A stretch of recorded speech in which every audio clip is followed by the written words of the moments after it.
I'm good. Hello, everybody. Good morning. So happy to be standing before you today. So glad you were able to come out for our Bible class. I'm a stranger to many of you. My name is Scott Ihle. We used to be members here, and we're so glad to be back. The last time we were here, my 6'2" son was about this big. So it's been a while. And I see some familiar faces. I really appreciate the opportunity to share with you our mission work, what we do to spread the gospel throughout the whole world. Gold Hill Road has supported us, and we're grateful for that. And we wanted to take the opportunity to share with you what we're doing. We're doing some interesting and exciting things, I think. Let's start off with scripture reading. I don't like to hijack Bible class without at least doing some Bible. So as we think about the letter that Paul wrote to the Corinthian church, the second letter that we have in our Bibles, Paul, when he established that church, he was there with Timothy and Silas, and he worked really hard to establish a Christian church in a pagan city, and he went on to go to Ephesus. And as he's there in Ephesus ministering to them, he hears about a lot of problems that they're having in the Corinthian church, a lot of which we read about in his first letter to the Corinthians. And over the process of a couple months and maybe a year or so, they're sending letters back and forth, and he's hearing about new problems. What he's hearing about is that new teachers are coming in and sharing with them a different gospel than what he originally shared with them.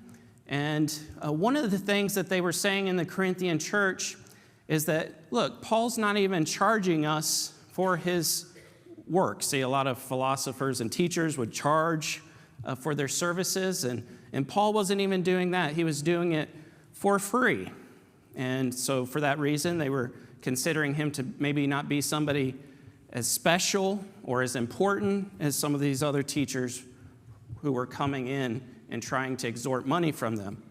But he, throughout the letter to the Corinthian church in 2 Corinthians, he is trying to establish how important the gospel is. And he's saying, look, this ministry that we have is worth way more than anything we could ever charge for it. It is worth even for us to suffer on behalf of the gospel. And so I wanted to look at a few passages from 2 Corinthians to remind us about what our ministry is. Not just us, my family as a missionary family, but I think even for each one of us as we think about sharing the gospel in our everyday lives. So let's consider a few passages from 2 Corinthians chapter 4 and 5. And we'll notice three things. First, our faith should motivate us to speak up. Paul writes in 2 Corinthians chapter 4 and verses 12 through 13. So then, death is at work in us, but life in you. And since we have the same spirit of faith, in keeping with what is written, I believed, therefore I spoke. We also believe, and therefore we speak. Notice the relationship that Paul is establishing between faith and speech. It's a rather logical relationship. If you believe in something deeply, then you'll speak up about it. It's a reminder to us that if we have this faith in our hearts about what God has done for us through his son Jesus, then it's something that we should be willing to speak up about and share with other people. The second thing he writes in 2 Corinthians chapter 5, verses 10 through 11, he reminds us that the fear of the Lord motivates us to persuade others. He says, for we must all appear before the judgment seat of Christ, so that each one may be repaid for what he has done in the body, whether good or evil. Therefore, since we know the fear of the Lord, we try to persuade people. See, we all know that we will face a judgment day, a time of accountability when we go before God and give an account for how we lived our lives.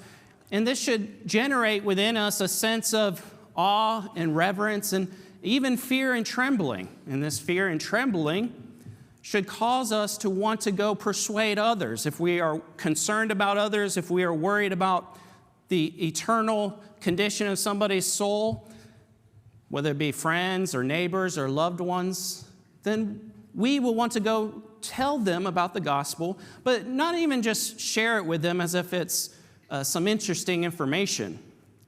But we try to persuade them because we all know how hard-hearted some of us can be and how stubborn we can be to new ideas. And so when we share the gospel with other people, it's not usually a simple task, is it? We have to persuade them. We have to be persistent. The third thing that Paul reminds us is that the love of Christ compels us toward the ministry of this gospel. He says in chapter 5, verses 14 through 15, "For the love of Christ compels us, since we have reached the conclusion that one died for all, and therefore all died. And he died for all, so that those who live should no longer live for themselves, but for the one who died for them and was raised." So as powerful of a motivator as fear is, love is a stronger motivator. When we think about the love that God demonstrated for us by sending his Son to the earth, by humbling himself and becoming flesh and suffering while on this earth, and eventually going to the cross and shedding his blood so that we can be reconciled back to God. That is the love of God that's been demonstrated to us. And so when we think about that love, it should compel us forward to want to go and share that love with other people, to share it with our neighbors. I think this is a calling that in the context of 2 Corinthians, he's talking about an apostolic ministry that he and Timothy are working towards. But I think that it has ongoing significance for every believer throughout all the generations, and even for each one of us today as we think about going and telling other people about the good news of Jesus. So that was just a quick reminder of what our ministry is. We've adopted the same ministry as the Apostle Paul, one that is so valuable and so precious, one that we don't need to charge for or get paid for, but one that has value, intrinsic value in of itself. This is my family. Like I said, my name is Scott Ihle. We are the Ihle family. I know many of you, and I know many of your faces. I recognize many of your faces, but I may not remember your name. So if I blank on that, I'm sorry. But it's such a delight to be back here and to see some of you again. And it is so awesome that I have the opportunity this morning to tell you about a special work that we're engaged in to be able to take this gospel throughout the whole world.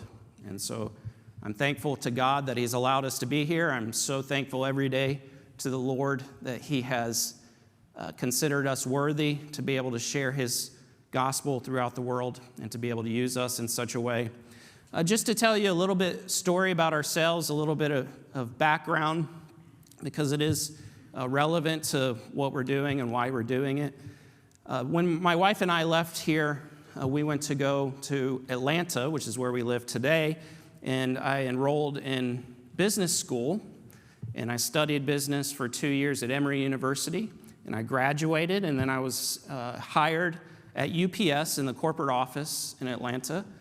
And for 5 years at UPS, I worked in corporate global business innovation.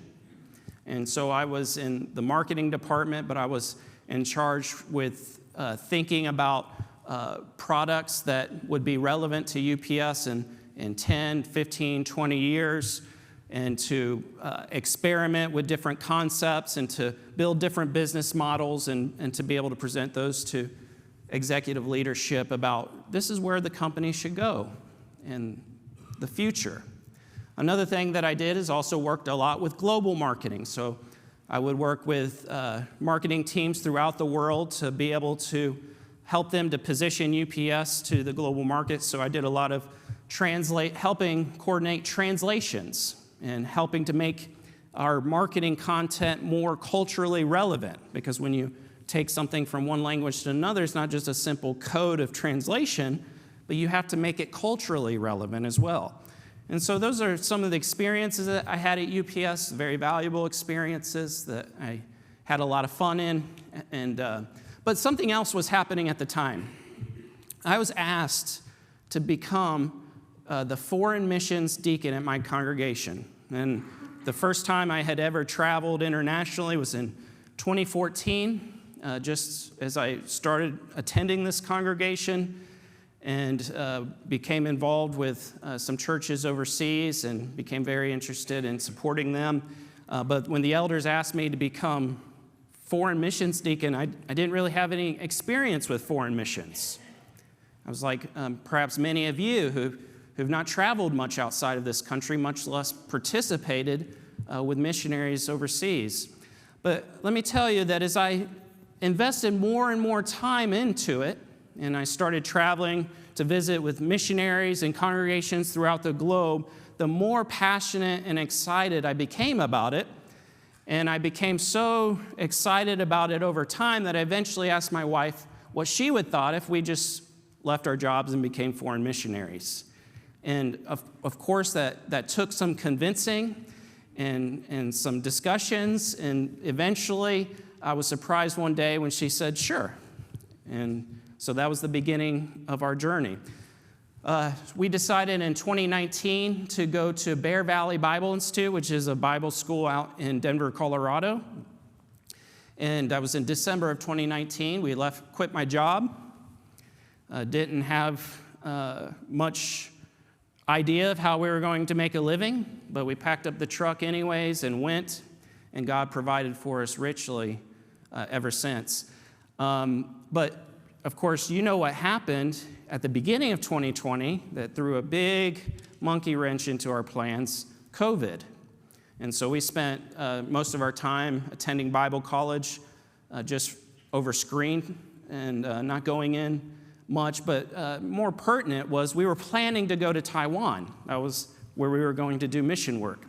And we even started learning Chinese and investing a lot of time into that. And we were very well networked with the church in Taiwan, and we were ready to do it.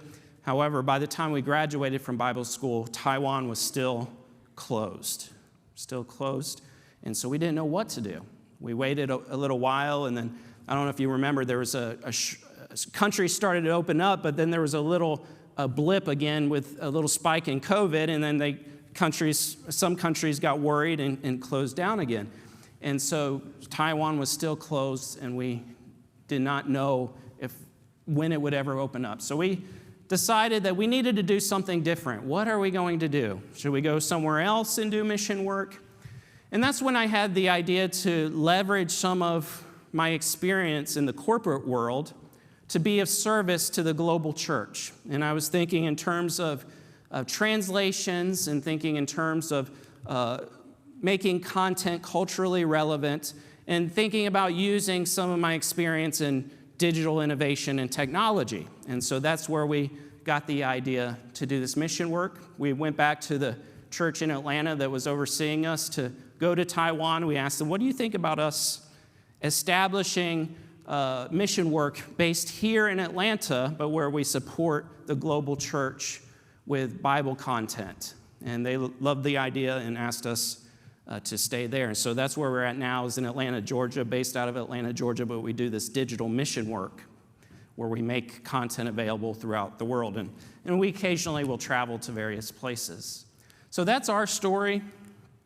We also have a team of people who are supporting us throughout the world. This is only a small sampling of the people who are helping us. Some of them are paid, some contractors, some of them are volunteers. We have a young lady at our congregation, for example, who is in middle management at IHG, the hotel company that owns Holiday Inn. And so she has a very high-profile job, very important job, coordinating suppliers throughout the world. But when she learned about our mission work, she said, I want to help you. And she asked how she could help. I had an idea for her. And I said, what is this going to cost me? And she said, nothing. I just want to volunteer my time to help the mission work. And so she helps coordinate all of our translations of our Bible lessons into various languages.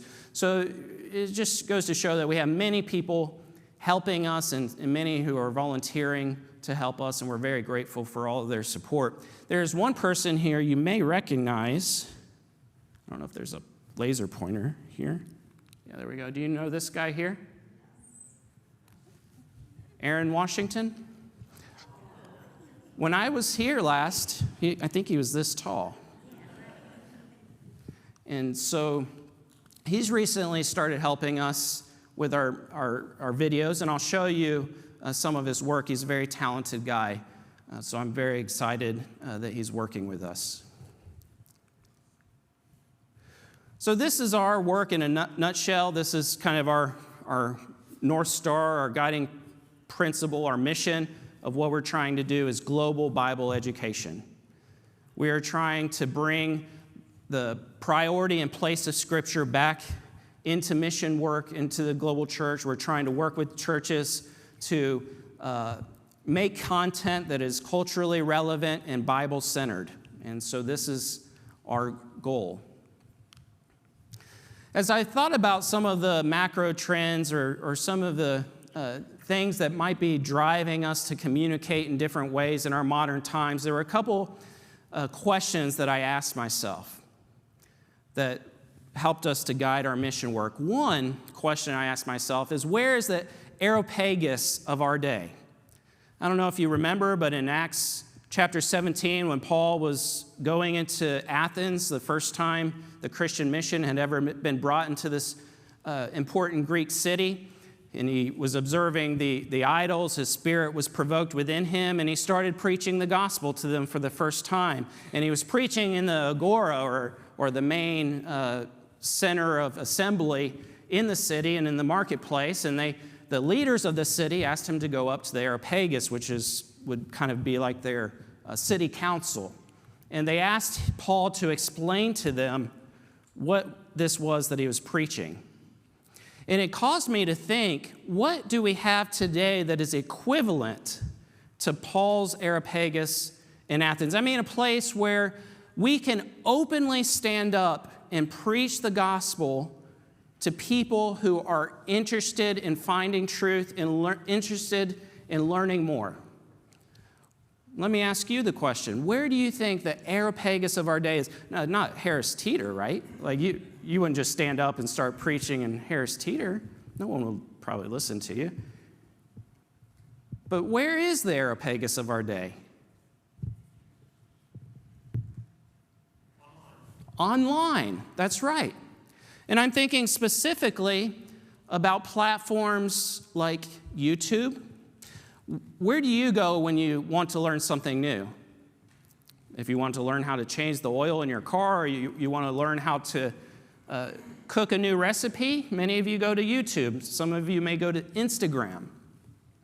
But I spend a lot of time on YouTube just for educational purposes because I like to learn new things, and that's the first place I go. Where's another place that we go to learn new things? ChatGPT, that's right. It's exploded in the past year or two.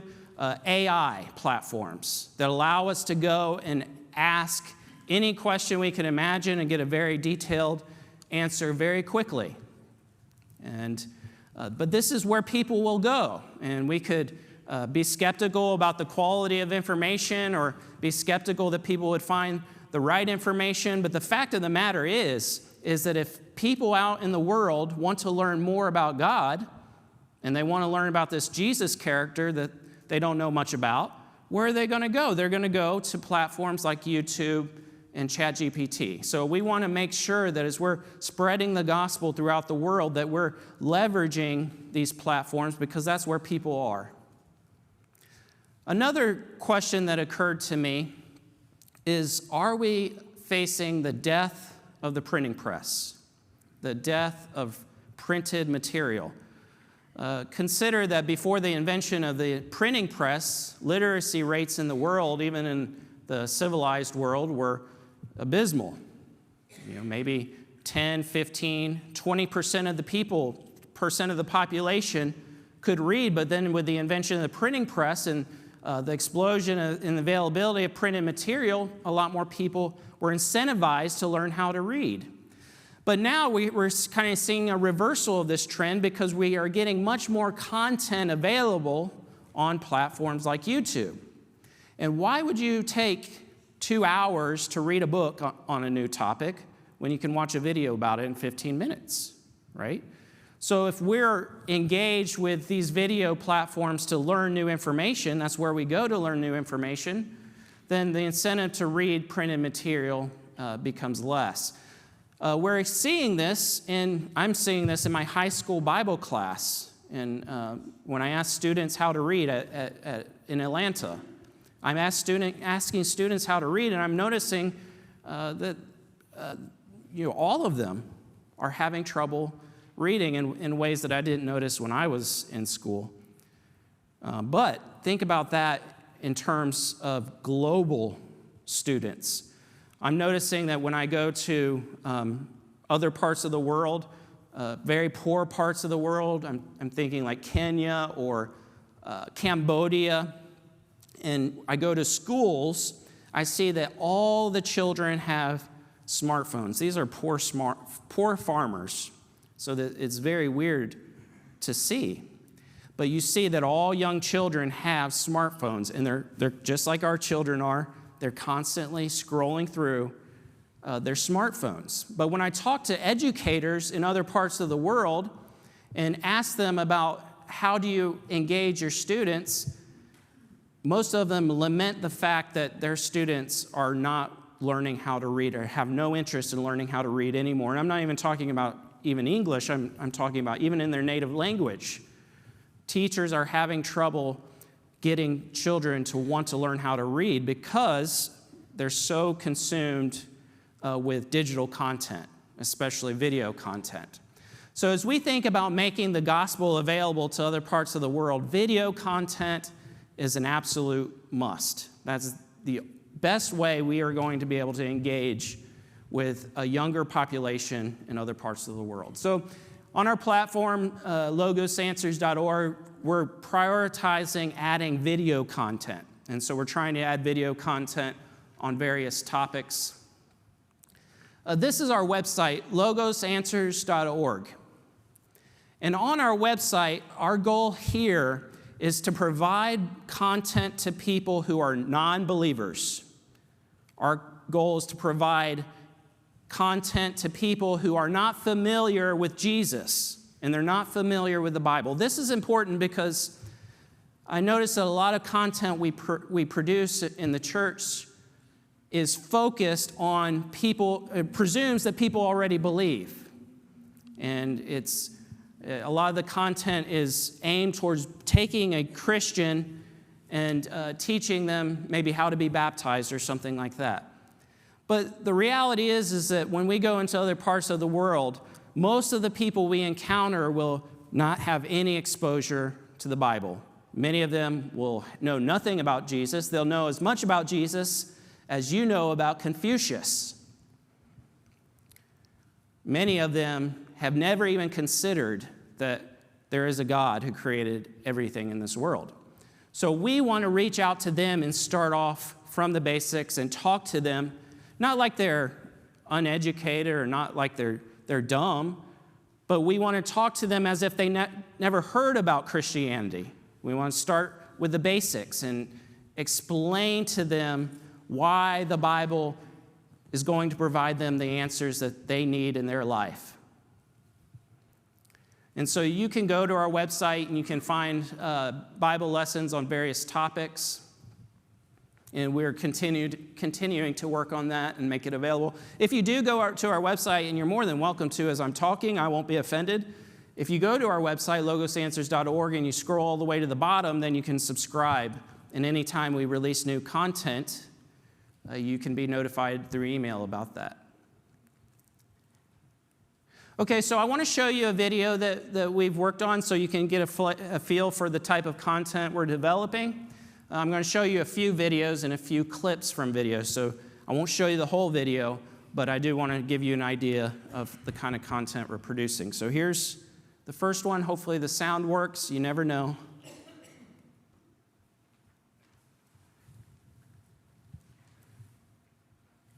Okay.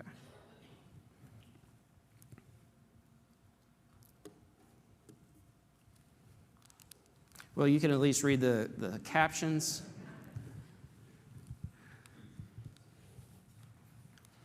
So in this particular video, we're explaining to them that the God of the Bible is creator. So again, as you go to other parts of the world, they may believe in a deity or many deities, and that often is not the problem as it is in the Western world, just establishing that there is a God, but more often the problem is convincing them that the God that they believe in is actually the God of the Bible. Or to say that better, the God of the Bible is the best explanation that we have for who the creator of the world is. And so we address that question in this video.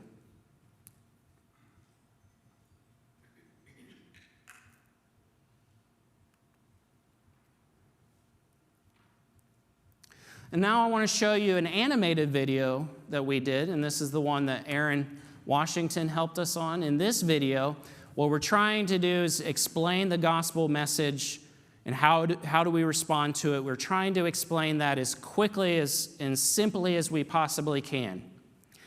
And we're using animation because this is going to help tell the story better. It's going to help visualize the story for people. And we got sound, so there we go.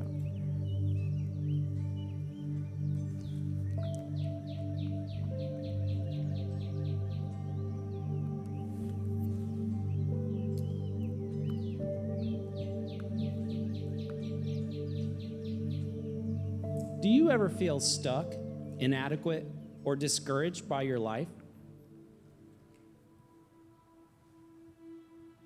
Maybe you've considered religion in the past, looking for answers to your problems, or searching for an explanation to some devastating tragedy, but you've walked away baffled by the idealism, the religious jargon, or even the apparent hypocrisy of others.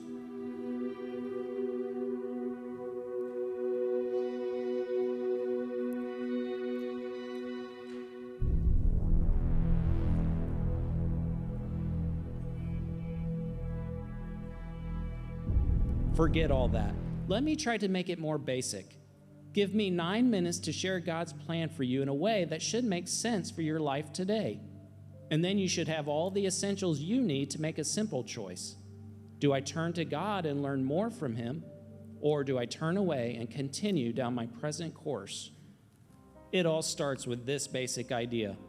God created us. And He didn't just create us randomly. He intricately and intimately made all of humanity, and He made us with a purpose. We all have this purpose, to reflect His character in our lives, to represent Him on this earth. The Bible calls that being made in His image, in His likeness. This means that when people see us, they should get a glimpse of what God is like. It doesn't mean that we are gods with unlimited power or knowledge, but only that we were created to live lives marked by goodness. That was the expectation, the ideal, the standard. As children, we all started off going in that direction naturally. We were pure, innocent, and trusting. But then something happened. At some point in our adolescence, we started to make choices that veered away from this life of goodness that God intended for us. We picked up behaviors from others who didn't strive to reflect God's image. It may have been excessive anger, hate, inappropriate sexual desires, greed, treating others with injustice and inequality, or even selfish pride. The Bible calls this sin. Sin is anything that strays from God's plan for us to reflect His goodness. Maybe you're familiar with the biblical story of Adam and Eve and how they ate the fruit God told them not to eat. That's the earliest example of sin. And ever since, humanity has followed the same pattern of drifting away from God's ideal. The Bible says that everyone has done this in one way or another. Here's the big problem that maybe you noticed. The more you have given in to this path of sin, the more chaotic, depressing, and out of control your life has become. Some are swimming in hate for others and not sure how to get out. Some have a pornography addiction, or a drug addiction, or an alcohol addiction. Some have gambled away or spent all their money, even though they knew deep down it was a terrible idea. Even if your life looks relatively balanced by society's standards, you might find yourself driven and controlled by desires that pull you away from what God intended. Here's the thing we learn about sin. We cannot take care of it on our own, not by human willpower, not by human ideals, religions, or fads for self-improvement. Not even working harder in religious acts of duty or service will get rid of our sin problem. If left on our own, our sin problem will not go away. Only God can take away our sin problem and help us live up to His image of goodness, the way He always intended. This is where we encounter a choice. Every one of us faces this choice in our lives. We face it today. Do you want to continue living in sin, separated from God and His goodness? If you want to, you may. God will not force you to do anything you don't want to do. You can spend this life and the life that comes after away from Him. It's your decision. Or you can choose for God to take away your sin problem. You can choose to live with God in your life, and you can choose to live up to His ideal image of goodness. So if that's what you're choosing, how do you do that? Okay, I'll encourage you to go on and check out the rest of the video online. But you got a good idea of how we're trying to share the gospel simply and with story and animation and visuals. And just, I saw the power of this a couple weeks ago. I was speaking at a congregation, and we couldn't get the video up and running. And so we had to skip it. We didn't talk about it during the presentation. But after the presentation, when all the kids were running around, they all of a sudden popped up the video. And what happened? All the kids froze and started staring up at the video. That's the power of illustration and animation. And again, it's not because people are dumb or uneducated that we need to do this, but in our busy lives, we need something simple and engaging to help us to focus. And so we think this will be very powerful. Also, this was just published in English, but hopefully you can see the potential of this video as we begin to translate it into other languages and make other similar videos like that. This is on our website too. This is our chat bot. We also have a place where you can go and ask AI questions. I think this will only give you answers that we've answered on our website, so hopefully it won't go astray in any way. But I think this is the first AI chatbot in the Churches of Christ. Okay, so one of our goals is to share the gospel with a post-Christian or a non-believing world. So that's one of our priorities. And we do that through video content. Let's talk about our second goal, our second priority, and it has to do with translation. We've talked a lot about AI, and this is probably one of the more amazing aspects of AI as we think about the opportunities, is to translate material. When I first started doing this work, someone asked me, can you use AI to translate? And my answer was, usually not, because we could use something like Google Translate and it might be 80% accurate, but we need people to be able to edit it and make it 100% accurate. But now, within just the past year, we are at the point where artificial intelligence translation is just as good as a human translator. In fact, we still give all of our translations over to human translators, native-born speakers, and most of the time they have zero corrections. That's how good artificial intelligence has become at translation. Now, that's only with a few major languages, but still the technology has become very capable. But the purpose of this chart is to remind us of how much work that we have to do in sharing the gospel. You may remember that in Acts chapter 2, when the Spirit was outpoured upon the apostles in a powerful manner, and they began speaking the gospel in other languages which they had not learned, people were amazed, and most of those people at the time, they could speak Greek or they could speak Aramaic, which was the language of the time. And so these apostles could have very easily have spoken in Greek or Aramaic, and everyone would have understood them just fine. But it was the Spirit's desire for them to preach the gospel to people in their own native-born language. Why is that? Well, I can explain it this way. Whenever I travel to various parts of the world, I travel to many countries where English is an official language. And you can go out on the street and you can maybe have some simple conversations with people like, where's the market, where's the bathroom, that sort of thing. But if you actually try to sit down with somebody and study the Bible with them, share the gospel with them, that's a completely different task altogether. See, when you can share the gospel with somebody in their native language, it makes the world of difference, and it resonates so much more powerfully within them. So our goal in sharing the gospel with the entire world is to be able to translate the gospel message into people's own native language. If we do that with English, Spanish, and Chinese, which I think most websites, if they think about going into other languages, they're thinking, let's do Spanish and Chinese. Well, if we did that, we would only be reaching 20% of the world's population. If we decided we wanted to do 30 languages, only at that, we would still have 4 billion people who spoke some native language other than those 30 languages. For the rest of the 4 billion people of this world, they speak 7,000 different native languages.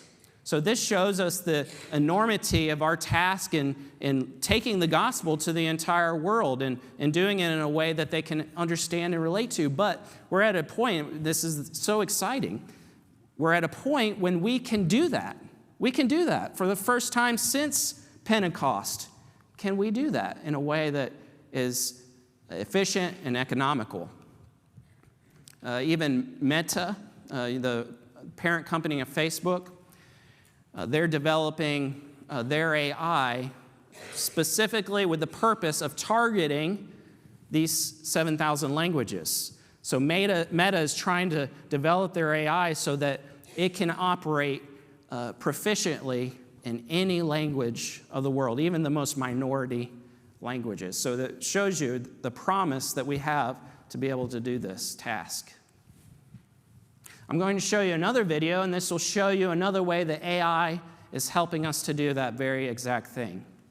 Hello, everybody. This is the Relentlessly Knocking podcast.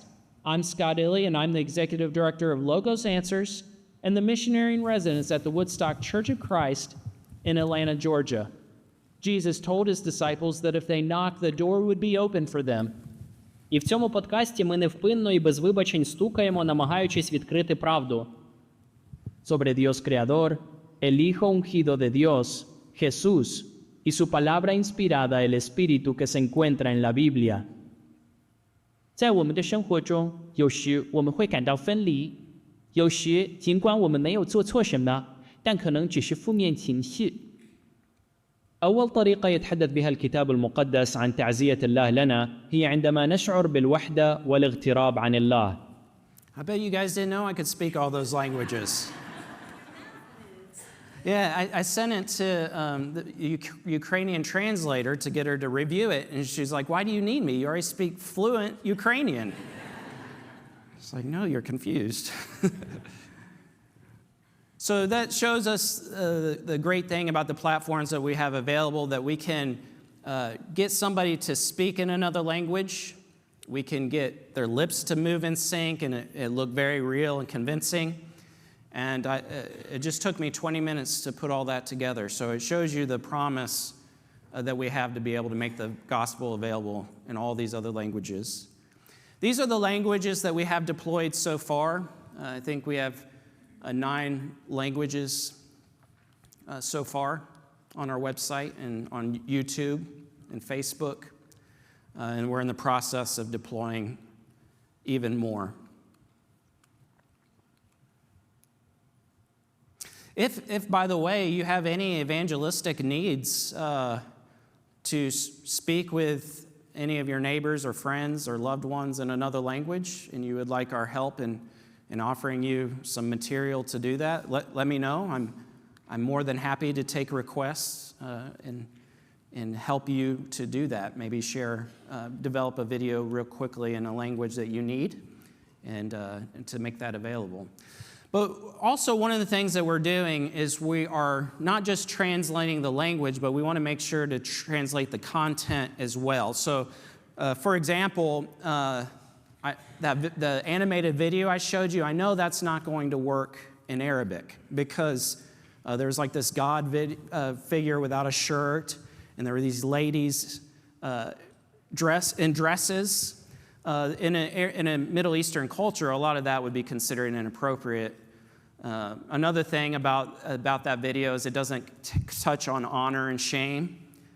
And so as we make that video available in Arabic to a Middle Eastern audience, we're going to need to slightly adjust the message a little bit, and we're definitely going to need to adjust the images. And on top of that, obviously, the language and the translation. So we're not just translating language, but also translating into the appropriate culture. So that's our second goal. We want to be able to translate Bible lessons in as many languages as possible. Our third goal, I don't have much time to get deep into this, but I also do preacher training throughout the world. This was at E412 Bible School in Cambodia, where I taught them the book of Daniel. And my son came along with me on that trip, and he taught them English, and also went on some evangelistic trips while there. That was an archaeological dig at Shiloh. This is Indian Restoration School of Preaching. I've done a lot of teaching for them online, Daniel, Revelation, Jude, Missionary Journeys of Paul, and they've asked me to come in January to also do a seminar. I recently got back from Philippines, where I taught the students there at Asian Christian University on the prison and pastoral epistles. And then I was able to come back, and now I'm teaching third-year students homiletics 2, advanced homiletics, which is teaching them how to preach and teach. I've taught in Ghana, in Kenya. One of the other projects we're working on is developing Fluent Bible Academy. Logos Answers, the one I shared with you before, is for non-believers. But we want to develop Fluent Bible Academy as a place where preachers and teachers and elders all over the world can go on and learn the Bible. And so we're in the process of developing that as well. And so that gets us to our third goal: make serious Bible training available for teachers and preachers globally. So I want to thank you again so much for your time this morning. I really appreciate being here, and I'm really excited about this work and to have the opportunity to share it with you. I'm so thankful for all of your contributions. I hope that you continue to think about us and pray for us. And I want to thank God because He's really used us in some special ways, and we're so grateful for His good news through Jesus. For those of you who are interested in helping, we need ongoing support to continue to make videos like that and make videos in English and in other languages. So if you are looking for a work to support, we want to encourage you to think about supporting us on a monthly basis. Also, we have a one-time fund that we receive help for going on these mission campaigns where I go and teach preachers and teachers in other parts of the world next year. I'm planning to go teach at Asian Christian University again. I'm developing a Life in Christ seminar, and that would be a one-week seminar where I go to a congregation, and they invite all their friends and all their families, and I just walk through the life of Christ from the Gospel of Mark. And then have plans to go to Philippines and India and maybe some other places as well. So we need your ongoing support and ask for it. And we ask for you to pray for us, and we ask for you to go to our website, as I mentioned, and subscribe so that you can be updated on what we're working on. Also, if you would like to be a part of the newsletter, just the mission newsletter that I send to Gold Hill Road every month, I mean to every month, but I don't always do it every month. But if you want to be a part of that newsletter and just get an update of what we're working on from a missions standpoint, come let me know and I'll add you to that list. There's our website. Sorry, going from Mac to PC always messes things up, but that's our website and YouTube and Facebook. And subscribe. And I want to encourage you to share these lessons with your friends and neighbors. That's why we're doing it. We're not trying to get likes and subscribes and views just to get numbers up or go viral or anything like that, though that'd be nice. But we do this for the purpose of giving the church something they can use to share the gospel. And so this is a service we want you to use and encourage you to use. Assuming that's probably the end of my time. If there are any questions, please come and see me afterward, or if you think there are any that would benefit the entire audience, feel free to ask. All right? Well, thank you.